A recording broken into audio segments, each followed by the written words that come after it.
High in the western Ghats of India sits the Mulla Periyar Dam. It's old, like really old, built by the British back when Queen Victoria was still in charge. The Brits struck a deal with a local Indian ruler. They'd build a dam on his land, but the Brits got to use all the water. Fast forward 100 years and things got complicated. See, India got split up. The Brits left and the land where the dam was, that became part of Kerala. But the water rights, those stayed with Tamil Nadu, the neighboring state. Suddenly this old dam wasn't just a pile of rocks and mortar, it was a symbol of a messy past and a source of present-day tension. The Mulla Periyar Dam is more than just an infrastructure project. It represents a tangled web of history, politics, and human rights. It's a stark reminder that sometimes the past doesn't stay buried, especially when you're dealing with something as essential as water. So, about that deal the Brits made, it was a 999-year lease. That's right, 999. Seems like a really long time, right? Well, it was a different era. Point is, that lease gave Tamil Nadu control over the dam and, more importantly, the water. This didn't sit well with Kerala. They had a giant dam in their backyard, but they didn't get to say how it was run, and as time went on, anxieties grew. The dam, after all, was getting up there in years. Could it withstand the pressure of all that water? Kerala started to worry, and Tamil Nadu, they insisted the dam was safe, thank you very much, and they needed that water. This difference of opinion, shall we say, became a bit of a sticking point. For Tamil Nadu, the Mulla Periyar Dam is a lifeline, literally. It irrigates millions of acres of farmland, providing food for millions of people. And it's not just about agriculture. The dam also generates a ton of electricity, powering homes and businesses. Taking away the Mulla Periyar Dam would be like cutting off Tamil Nadu's water and electricity at the same time. So, when Kerala raises concerns about the dam's safety, Tamil Nadu listens. But they also have a lot to lose.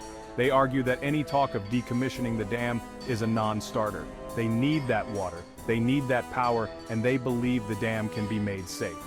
For Tamil Nadu, it's about more than just economics. It's about survival. Section 4. Kerala's Quandary. Is development worth the risk? Here's the thing. Kerala's concerns about the dam aren't exactly unfounded. This thing was built over a century ago. And while there have been repairs and renovations, it's still a pretty old dam holding back a lot of water. If that dam were to fail, and it's not an impossible thought, the consequences would be catastrophic. We're talking massive flooding, potential loss of life on a huge scale, but it's not just about a potential disaster. Kerala feels like they're stuck in a bad deal. They're the ones bearing all the risk, while Tamil Nadu reaps the rewards. It's a classic case of one region's development potentially coming at the expense of another's safety, and that's a tough pill to swallow. Section 5. Beyond the law, human rights in the balance. This whole Mulla Periyar Dam mess is a legal headache, sure, but it's also a human rights issue, folks. On one hand, you've got Tamil Nadu's right to water and development. Millions rely on that dam for their livelihoods. Taking it away wouldn't just be inconvenient, it would be devastating.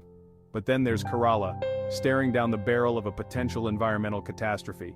They have the right to feel safe in their own homes, right? The right to not live in constant fear of a wall of water wiping them out. See the problem? It's a classic case of two rights squaring off, and there's no easy answer. Section 6. Charting a course through murky waters. So, how do you solve a problem like the Mulla Periyar Dam? Well, if it were easy, we wouldn't be talking about it, would we? Some say build a new dam downstream controlled by Kerala. That way, Tamil Nadu gets its water, and Kerala gets peace of mind.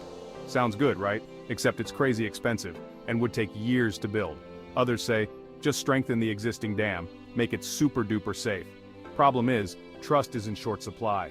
Kerala's not convinced any amount of reinforcement is enough, and Tamil Nadu worries that any major work on the dam will disrupt their water supply. It's a mess, folks, a real mess. But here's the thing, ignoring the problem won't make it go away. This dam demands a solution, one that respects both the needs and the fears of everyone involved.